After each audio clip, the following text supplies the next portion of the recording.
এই জাদুবিদ্যা সত্য, এবং এখনকার অনেক ভণ্ড যে কবিরাজগুলো বের হয়েছে, এরা জিনকে তাবে করে নিয়ে এই জিনদের মধ্য দিয়ে মানুষের মধ্যে জাদু ছড়িয়ে দিয়েছে, এবং এর ফলশ্রুতিতে বহু পরিবার ধ্বংস হয়ে যাচ্ছে।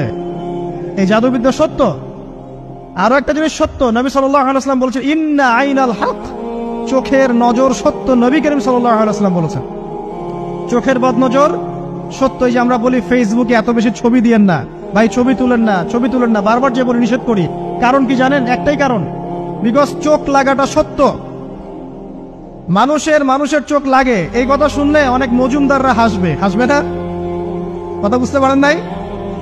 কিন্তু এটা সত্য, কারণ নবী করিম সাল্লাল্লাহু আলাইহি ওয়াসাল্লাম যা বলেছেন সাদাকাল্লাহু ওয়া সাদাকা রাসূলুহুল কারীম, নবী যা বলেছেন, আল্লাহ যা বলেছেন চিরায়ত সত্য, এর বাইরে কোনো সত্য আছে? আচ্ছা দেখেন, আমি বললাম যে জাদুবিদ্যা সত্য। এই জাদুবিদ্যার চর্চা মানুষ করে, এখনো করে, এবং এই জাদু দিয়ে মানুষের ক্ষতি করার জন্য জিনের প্রয়োজন হয়, দুষ্ট জিন। এই জিনগুলোকে মানুষ তাবে করে মানুষের ক্ষতি করার চেষ্টা করে। দেখবেন এখন গ্রামে গঞ্জে শহরে সব জায়গায় ছড়িয়ে পড়েছে না? দেখবেন, খুব সতর্ক থাকবেন। আমি পরে সলিউশন বলছি আপনাদেরকে।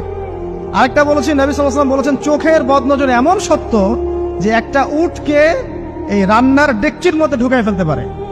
একটা উট খুব সুন্দর, ভালো, আপনি দেখছেন মাশাআল্লাহ বলেন নাই, নজর লেগেছে, উটটা মারা গেছে, দেন তারপর তাকে জবাই করে খেয়ে ফেলতে হয়েছে।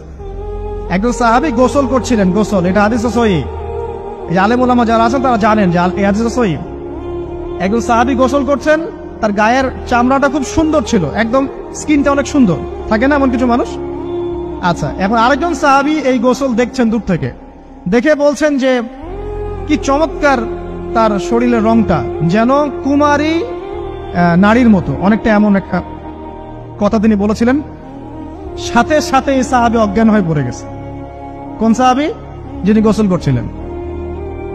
এটার আপনি কোনো ব্যাখ্যা দিতে পারবেন না তো, এখানে কোনো সায়েন্স দিয়ে বা মেডিকেল সায়েন্স দিয়ে আপনি কোনো ব্যাখ্যা করতে পারবেন না।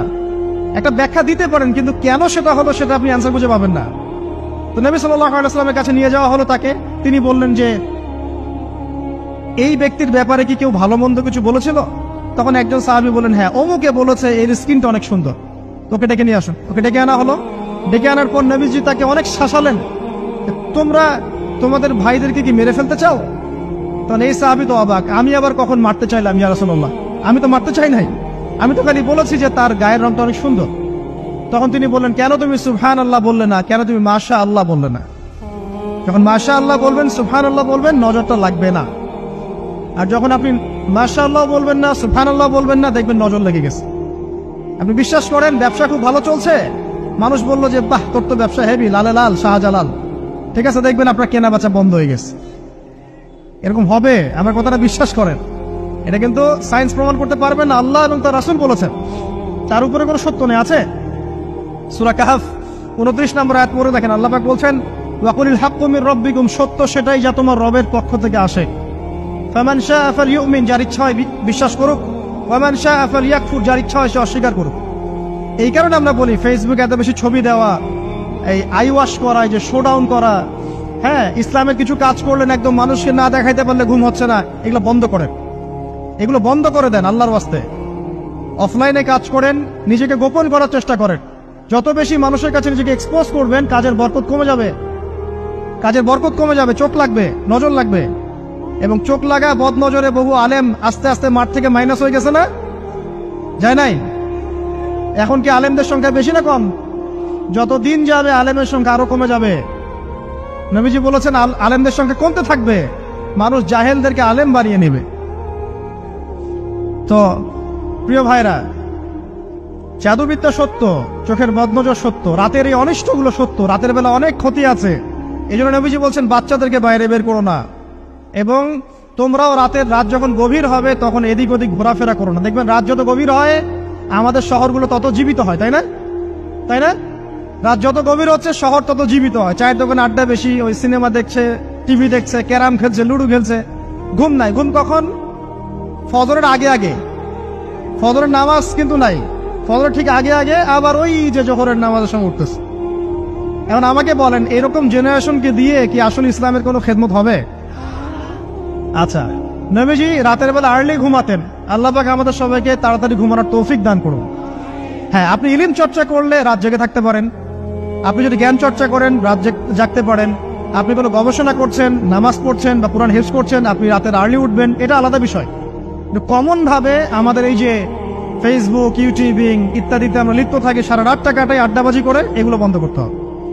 এগুলো বন্ধ না করলে ফিজিক্যালি আমরা মানে সুস্বাস্থ্যের অধিকারী হতে পারবো না। সারা দিনটা আমাদের একটা কি বলবো অলসতার ভাবে যাবে এবং দিনের বেলা কাজগুলো ব্যাহত হবে। এতে করে আমাদের উম্মার এই পুরো বড় যে তরুণ প্রজন্ম আছে এদেরকে আপনি সম্পদে পরিণত করতে পারবেন না। তাই এই সিস্টেমটা চেঞ্জ করা দরকার। নবীজি রাতের বেলা এই সূরা বাকারার শেষে 3টা আয়াত তেলাওয়াত করতেন, আমরা করবো ইনশাআল্লাহ। ইনশাআল্লাহ। আরেকটা আমল বলে দেই, নবী করিম সাল্লাল্লাহু আলাইহি ওয়াসাল্লাম রাতের বেলা সূরা মুলক তেলাওয়াত করতেন। কোন সূরা এটা? কোন সূরা? তাবারাকাল্লাযী বিয়াদিহিল মুলক। কয়টা আয়াত আছে?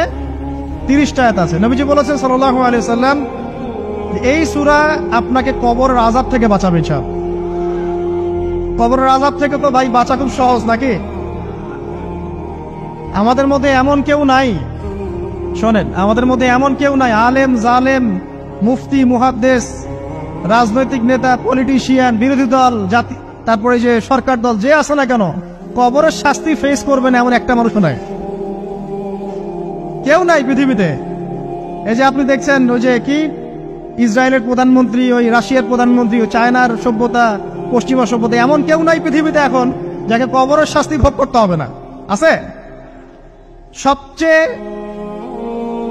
লঘু শাস্তি মানে লঘু চাপ, এটা বলতে গেলে আসলে আমি ভাষা হারায় ফেলি, তারপরে বলছি আল্লাহ পাক আমাদের সবাইকে হেফাজত করুন, আমিন। একজন সাহাবীর নাম সাদ বিন মুয়াজ। কি নাম? নবী করিম সাল্লাল্লাহু আলাইহি ওয়াসাল্লামের সাথে একদম ডান হাত হয়ে যুদ্ধ করেছেন দীর্ঘদিন। বদর তিনি বীর সেনা, উহুদের বীর সেনা, ঠিক আছে। খন্দকের যুদ্ধেও বীর বিক্রমে যুদ্ধ করেছেন। তিনি আনসার সাহাবী, একদম মদিনার নেতা সাহাবী।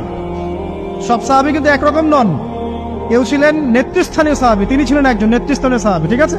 সাদ বিন মুয়াজ নবী করিম সাল্লাল্লাহু আলাইহি ওয়াসাল্লাম এত ভালোবাসতেন তাকে, এত ভালোবাসতেন যে তাকে নিজের মনে করতেন যে সাদ বিন মুয়াজ আনসাররা আমার নিজের। চারটাখানি কথা।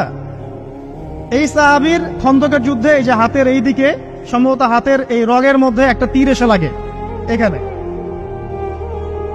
এবং তীরটা তিনি বের করতে গিয়ে রক্তটা ছিঁড়ে যায়। এরপর ফিনকি দিয়ে রক্ত বের হওয়া শুরু হয়। চিকিৎসা করে করে রক্ত বন্ধ করা যায় নাই, এবং এই রক্তের প্রবাহিত রক্তেই আল্লাহর ইচ্ছায় তিনি শাহাদাত বরণ করেন, তিনি ইন্তেকাল করেন। নবী করিম সাল্লাল্লাহু আলাইহি ওয়াসাল্লাম প্রচন্ড ব্যথিত হন, মানে মনটা তার খুব নরম হয়ে যায় সাদ বিন মুয়াজ রাদিয়াল্লাহু আনহুর জন্য।